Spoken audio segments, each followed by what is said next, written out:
Okay, risk-based inspections. We mentioned a little bit about a risk-based approach, which is embodied within the SPS agreement.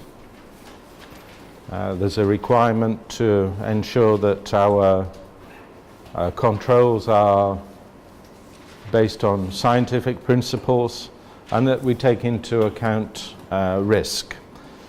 There is also a great advantage in employing the principles of risk-based controls in our work, in that it ensures that we focus our scarce resources as much as possible on those areas where we can get a maximum value in terms of food safety improvements.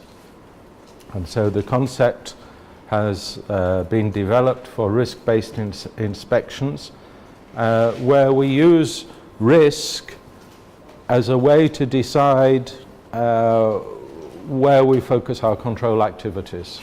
I've said several times, you cannot control everything all of the time. So you have to decide what you're going to control in more detail and what in less detail.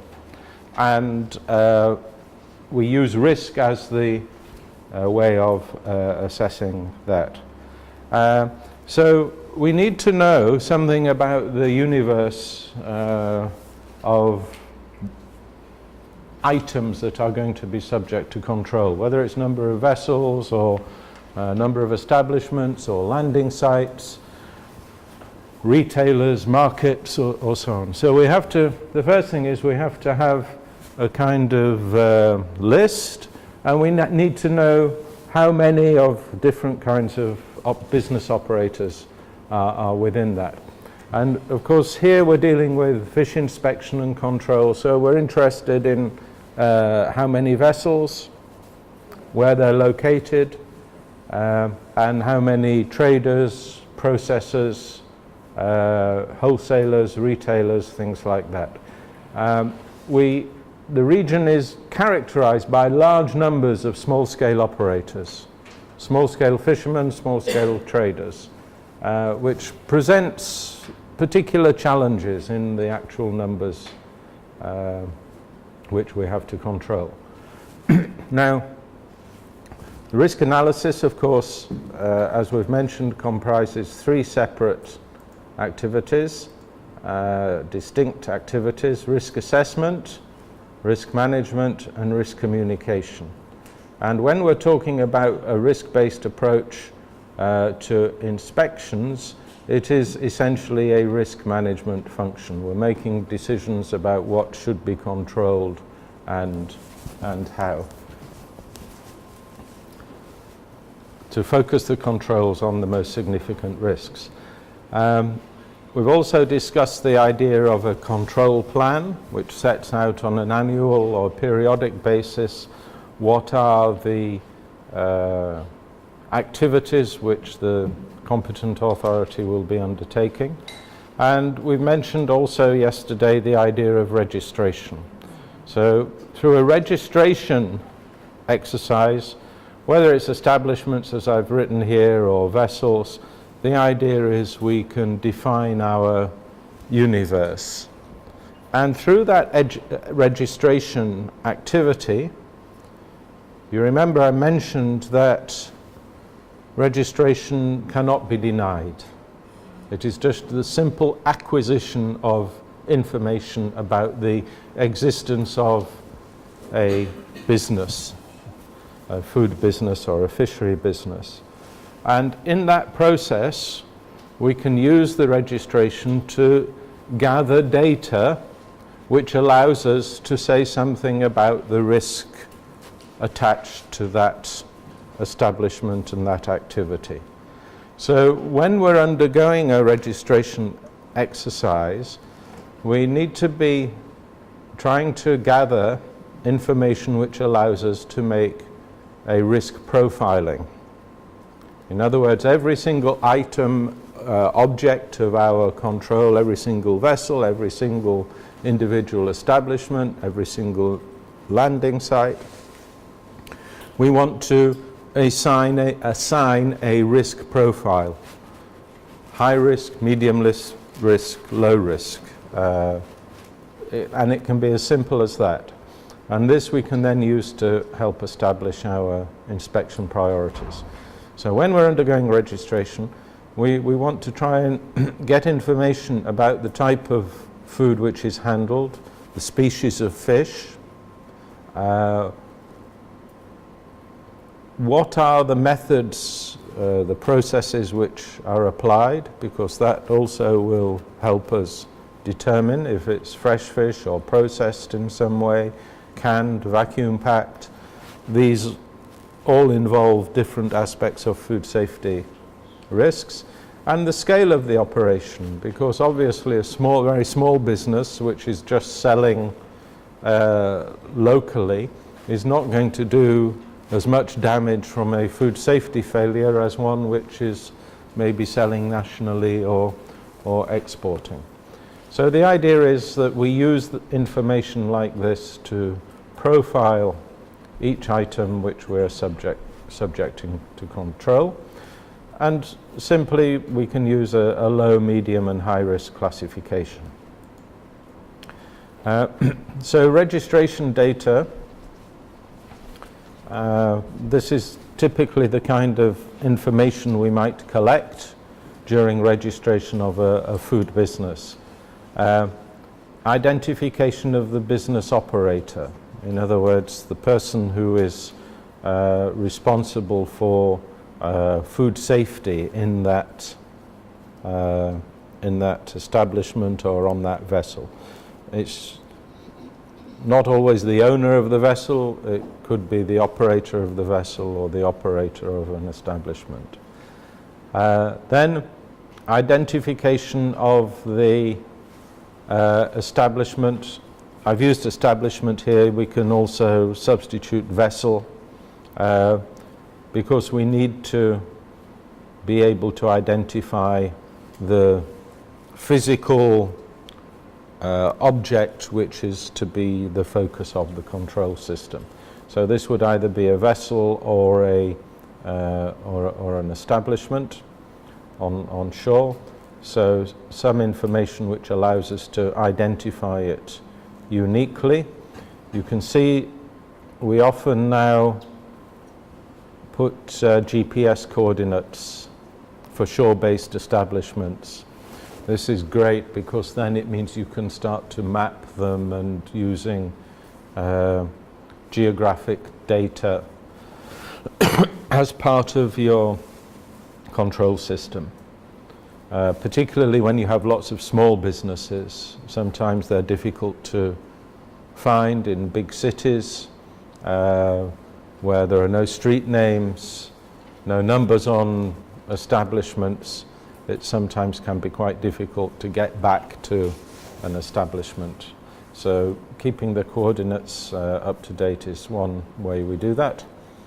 Then we need to get some information about their activities. What is the nature of their business in relation to the food concerned?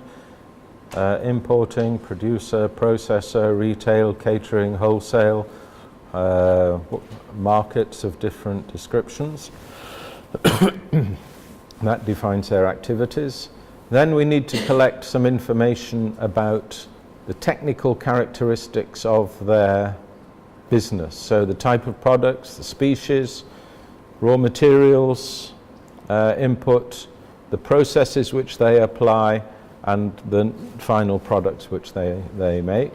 So this defines the products and processes, allows you to identify the kind of hazards that might be involved, and then finally their distribution. Are they just locally within a local government area? Are they distributing nationally or internationally? So once you collect all of that information through a registration exercise, you're in a position to undertake a risk profiling exercise by applying different criteria. So there are three main steps to this. The first thing is that you look at the type of product. This system, incidentally, was developed by the Food Safety Authority of Ireland. And they have a document which describes it. Unfortunately, it was on their website and they've taken it down because they've revised the system or something, I'm not sure. But this is all based on something that was developed by the Irish Food Safety Authority.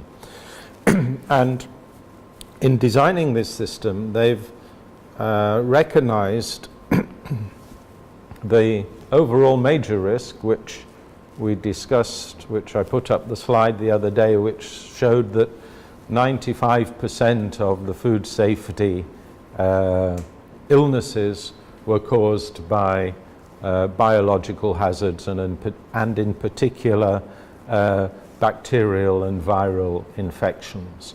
So this system is very much focused on bacterial and viral pathogens.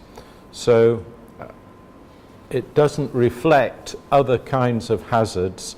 For example, in this region, ciguatera might be something that you would want to build into this system. So bear in mind that this is just as an example, and it was designed for a Northern European situation. Of course, if we're going to apply this in any individual situation, the first thing you do is you sit down and you may use these principles, but you would have to revise it for your own particular circumstances.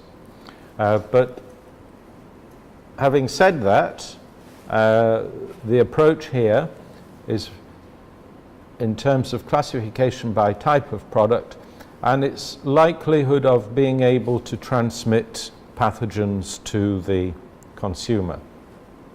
And it has a system of point scoring, again, which is fairly arbitrary, but what it does is it allows you to differentiate between different levels of risk, and ultimately you can add up the points scored on each criteria and come to some overall assessment.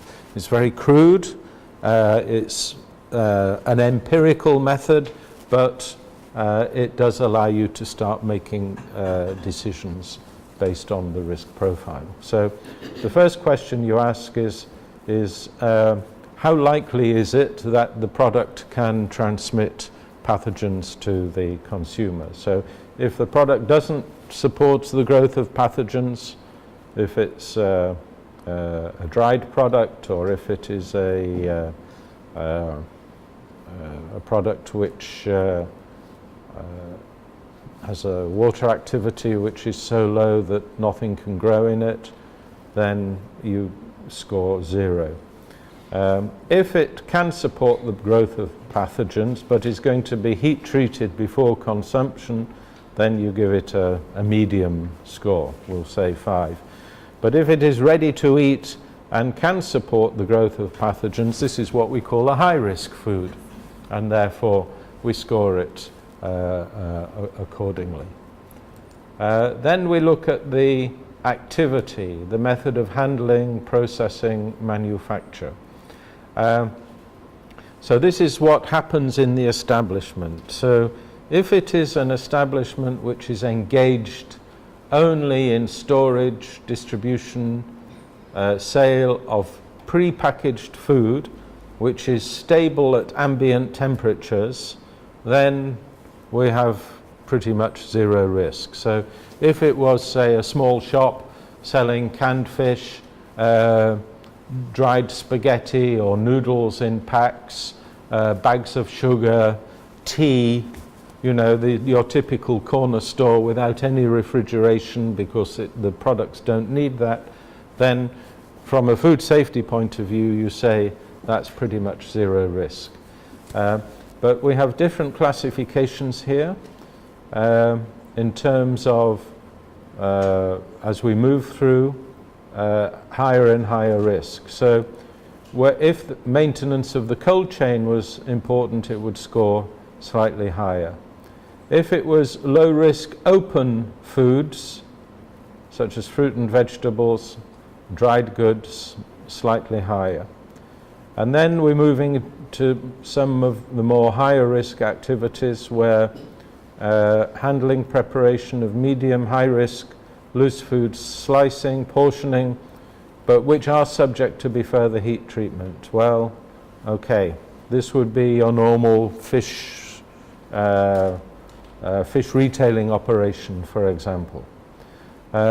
Here is more even higher risk, where you have high risk loose foods, slicing and portioning, which are ready to eat. So here, if you were preparing, say, hot smoked sliced tuna, something like that, in a vacuum pack, no, vacuum pack will come later, but hot smoked sliced tuna where it was going to be ready to eat and where there was an opportunity that any contamination would not be killed by subsequent cooking, then an even higher score. And then finally, you have specialized methods where the safety of the product is entirely dependent on that processing step. So this would be things like canning or vacuum packing and so on. So this is how we try to determine the level of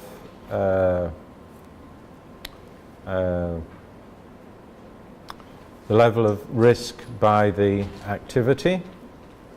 And then finally, we have risk classification by dimensions of the distribution. So local sale only, selling from the quayside or something like that directly to consumers would be rather limited, but if it's an establishment which is exporting, then a higher score would apply. And then quite simply, you can add up all the scores and come up with an overall risk classification. So just out of interest, let's think of some products and try to see what we can do in the way of a risk classification for these kind of products and activities. So we have a canned Spanish mackerel, maybe an establishment which is undertaking that canning. We have an establishment which is processing frozen fillets of snapper. We have fishermen, say, selling fresh conch at the quayside. We have a small-scale processor selling a dried tuna snack food to supermarkets, and we have an exporter which is cooking lobster tails and freezing them for export. So what we can do is I've tabulated these up here, and we'll go back to these risk classifications. So if we take our first product, processor canning Spanish mackerel, so how would we assign a risk to this? Which of these categories on the slide do you think would apply to this kind of product?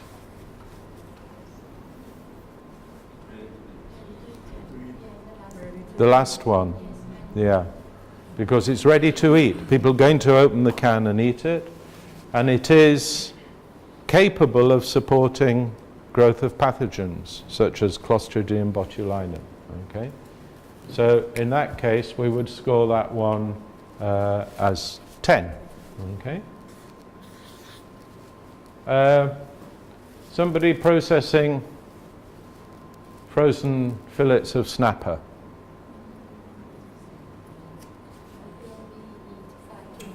5. Okay. Yeah, because it's going to be cooked afterwards, usually, and it can support the growth of pathogens, but because it's going to be cooked, we don't give it the highest score. So that would be 5. Let's now look by activity. So this is a canning factory. So where would that come on this scale?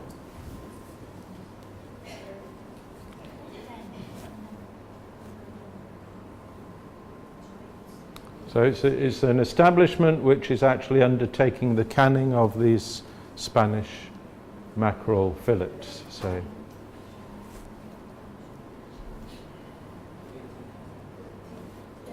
$30.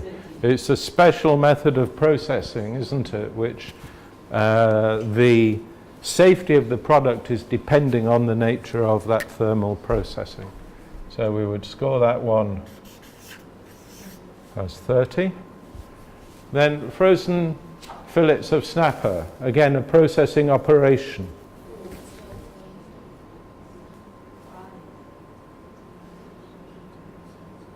Okay, we're processing, so it's not either of these two which are storage and distribution only. So it's somewhere on handling and preparation. It's not a low risk food because it can support the growth of pathogens, but it's going to be subject to further heat treatment. Okay, so I think 15. It's not ready to eat, and it's not a special process which is the safety is dependent on. So I would say it would come about there, or 15. Okay, the last category, because just to remind ourselves of the markets we're going for. So Spanish mackerel would be for export. So of course that would be 15.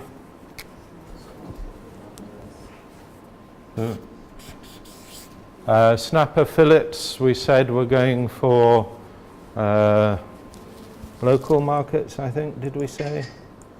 Regional markets.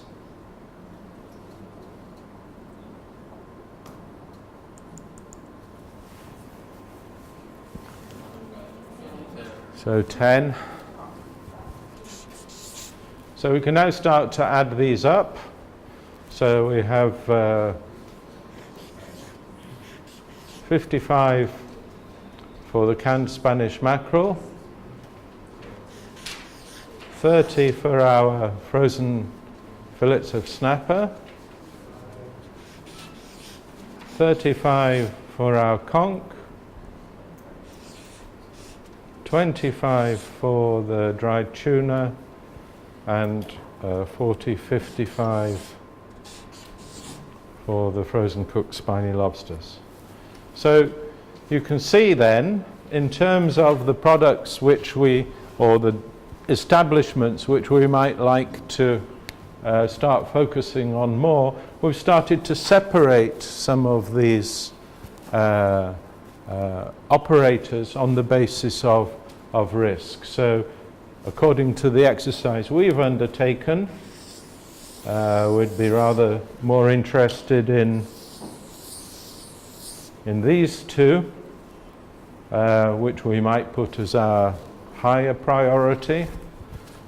I mean, we have here a classification, but the point is, I think the way we've done this, they would all be relatively high risk, okay? But the point is, it's not the absolute score, it's the relative score which is the most important. So we're looking here at your canning factory and your cooked lobster tails, less interested in our conch, although that is of some interest, but only because it's local sale. If that was going to be sold more widely, we might want to take more interest. And then these two would be the least interesting.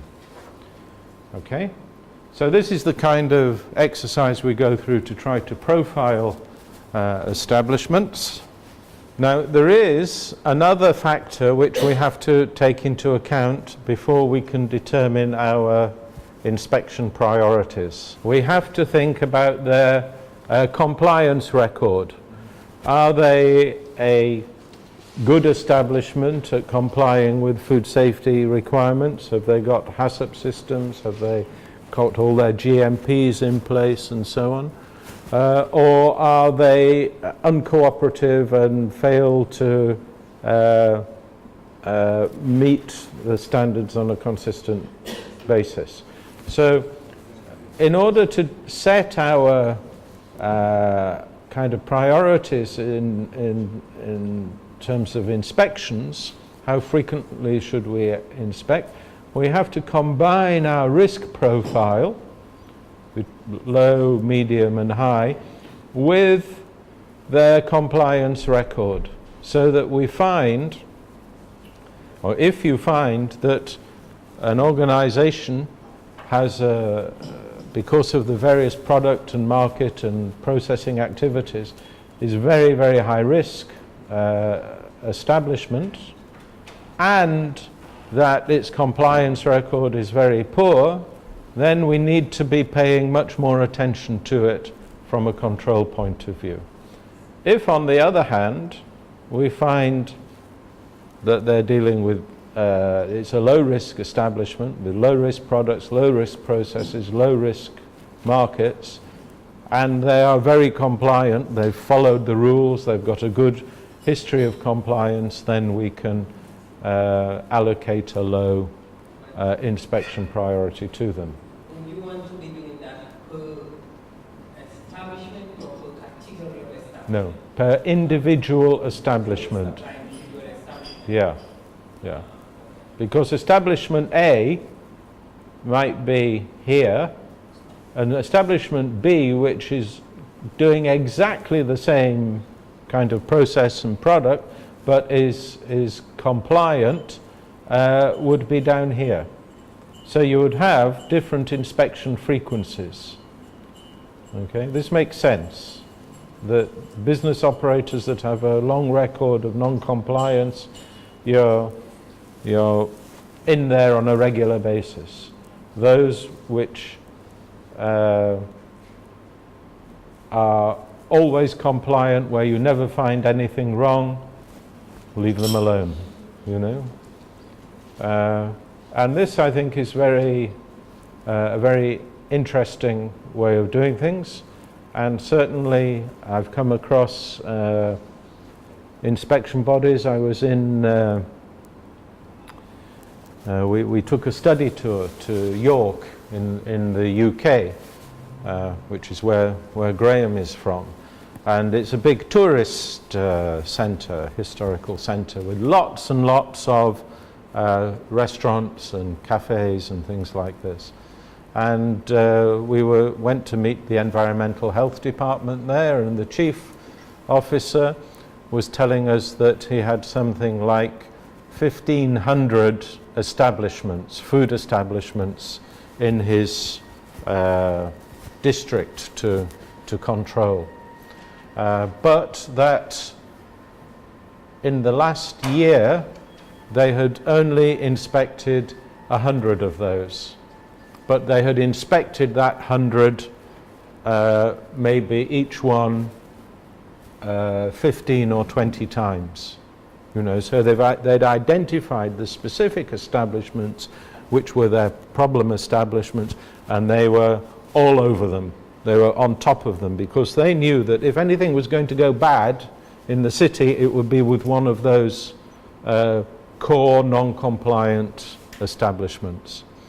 And it meant that the rest, the other 1,200, 300, 400, were pretty much left alone to get on with their business. And this was him actually applying this concept in real life. So using this to determine your inspection frequency, so when you set your priorities, you look at the resources available, how many inspections physically can our team make in a year of different kinds, and then you distribute them according to the priorities which you've set. Okay, so that's how on kind of routine establishment or vessel controls we might use risk profiling to be able to say something about the way in which we allocate inspection resources. It's slightly different when it comes to border controls, import controls, because when you're inspecting for imports, of course, you have a different set of circumstances. You're not in the establishment or checking the vessel. You're just presented with the product. So one of the things we need to do when we're considering controlling imports, the principle is the same. We need to profile our import consignments according to risk. And it is excessive in terms of terms and costs to have sampling and testing of all consignments. Okay, this is not a practical consideration that that every single consignment presented for import could be or should be sampled and tested. And it's also a breach of the SPS agreement. Sorry, this says Nigeria here. It was from the last presentation I used this for. But the SPS agreement says it obliges states to adopt scientific principles in the way in which they assess compliance of SPS measures in international trade. And if you're sampling and testing everything, there's an argument to say that you're not applying those principles. They have to be, your controls have to be proportionate, risk-based, and you know, in some circumstances you can miss critical hazards if informal trade is not appropriately controlled as well. So having a more rigorous approach to border controls requires using information about the origin as your primary determinant of risk, along with the nature of the product. So you have two factors. You have your harmonized system code and you have the origin. And based on that, you should be able to allocate a risk profile to individual consignments based on things such as the nature of the product, you know, similar to what we have done here, because your import classification is sufficiently detailed to allow you to do that on the basis of harmonized system codes, and to have for every single HS code and every single origin of products which are consigned to you, you need to have an appropriate response defined in terms of the border control action which will be taken. So you have a set of protocols, essentially, with HS code, origin, and then instructions to whoever is on the border, because sometimes the border control is not implemented by the responsible competent authority directly, so the risk management is done by the competent authority. The border control might be done by a customs officer or by somebody else, not necessarily directly an agent of the authority. So you have a set of protocols which set out a progressive series of checks which can be done. And generally these checks are defined as documentary checks, where you just look at the paperwork, and there you check that the certificate is correct, it's issued by the right authority, that the stamp is correct, the signature is correct, and that once the paperwork is determined to be genuine, you then assess whether that product and origin are from authorized sources. Very much like the EU does with their products of animal origin. If somebody sends fish to the EU from a country which is not on the list, it doesn't get in. It's not an authorized source. So it's very straightforward. If it comes from an authorized country but the paperwork isn't straight, if the signature isn't by a recognized authorized signatory of those certificates, it doesn't get in. You know, so the documentary check is the first stage. Then you may specify that there should be an identity check. Again, this is to confirm that the consignment is as described on the certificate. So the species, the quantities, the form and so on are all in line with what is written on the certificate. And then finally, where you choose to do so based on your assessment of the risk, there would be some physical checks, which means you make some measurements regarding the consignment. And the nature and extent of those measurements will be determined by what you have assessed as the risks in that product from that origin. And that may be different to the risks which you've assessed in the same product but from a different origin. So it's not necessarily just on the product that you make your checks, it could also be on based on origin. And this is how the EU operates its import controls, and it is an efficient way of doing so, because if, for example, a consignment of fish goes into the EU and they find that, say, it's swordfish, and they find it has high levels of cadmium, because in this system there will be a level of background sampling and testing which is always implemented at a minimum level. It might be 1% of all consignments or 2% of all consignments of particular types. If there is a problem identified, of course there is an alert issued and the consignment is not allowed to enter. But then subsequent consignments are subject to an elevated level of controls, because immediately, because there's been a problem in the past, your likelihood of non-compliance as far as the border control officer is concerned has increased. So we need to, if you're involved in setting up and running border controls for fishery products, then these are some of the things you need to take into account. And building this database is quite a challenging activity. It means you have to have, first of all, a very close relationship with the customs, because you need to be able to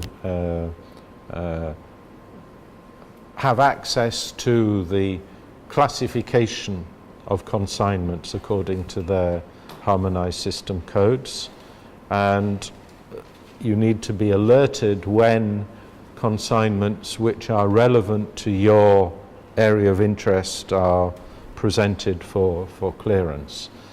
And then you need to design this database which says for every single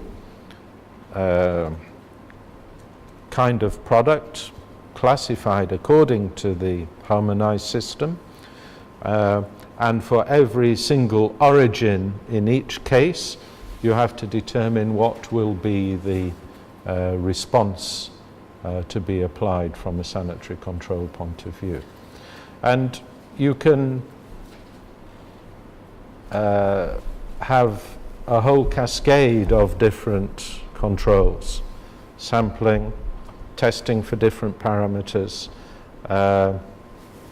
You would need to specify what were the parameters to be measured, which were the laboratories to be engaged in the testing. And all of that should be written in a database, and so that whoever is on the border applying that system can follow that protocol. So because of the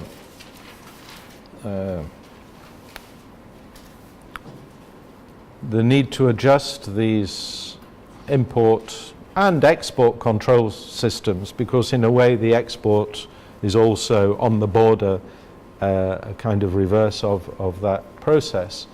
One of the approaches that many countries are now taking is to have on the border an SPS multidisciplinary team who are dealing with all of the issues concerning animal health, plant health and food safety as an integrated team.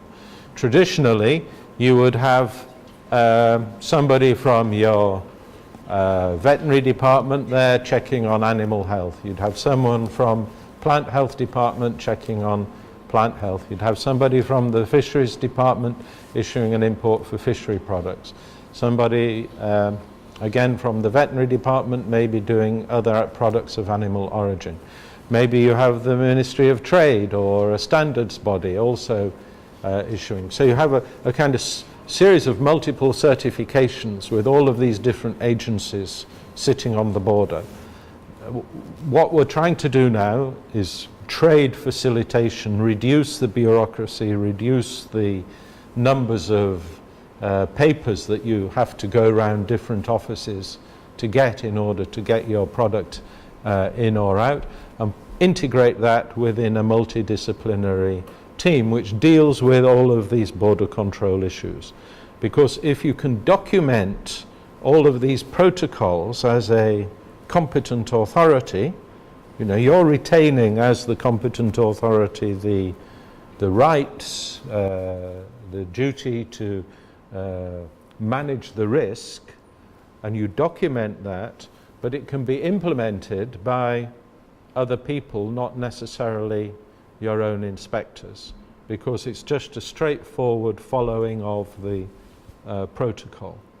And what we try to do as well is trade management systems, customs management systems are in many countries now computerized.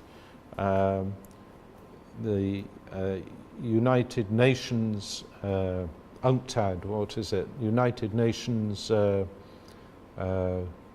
Council on Trade and Development, I think, has a system called ASICUDA, which is a customs database management system, which also has recently an SPS module which can be applied. And countries are now trying to put all of their SPS control protocols for import and export integrated with the ASICUDA or similar systems. And this then streamlines these cross-border activities. Okay, the only other points to make, I think, about this are that once you have started to rationalize your border control system, okay, it's not such a big deal in small island countries, but in big countries with lots of different points of entry, airports, seaports, land borders, you can then start to stratify your border crossings so that only certain kinds of products are allowed to enter at certain points. And essentially what you do is you restrict the locations at which your higher risk products are entering your territory so that you can make sure that you have adequate specialized teams available to be able to deal with those.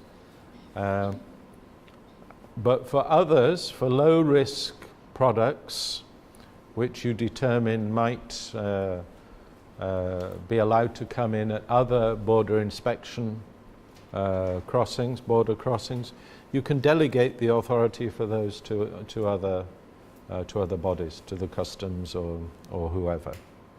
Yeah. So I think that's all I wanted to say about how we integrate the concept of risk within inspection activities.